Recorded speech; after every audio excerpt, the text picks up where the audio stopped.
America అధ్యక్షుడు Donald Trump నిర్ణయానికి కోర్టులో గట్టి ఎదురుదెబ్బ తగిలింది. 75 దేశాల పౌరులకు ఇమిగ్రేషన్ వీసాల ప్రాసెసింగ్ను నిలిపివేస్తూ ట్రంప్ ప్రభుత్వం తీసుకున్న నిర్ణయాన్ని న్యూయార్క్ ఫెడరేషన్ కోర్టు కొట్టివేసింది.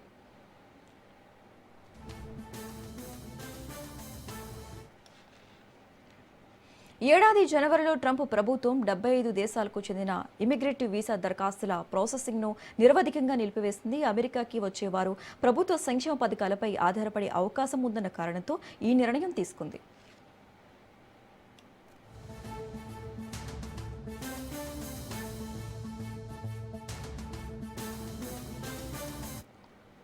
అయితే ఈ విధానం చట్టవిరుద్ధమని అమెరికా డిస్ట్రిక్ట్ జడ్జి జిన్నెట్ వర్గీస్ స్పష్టం చేశారు.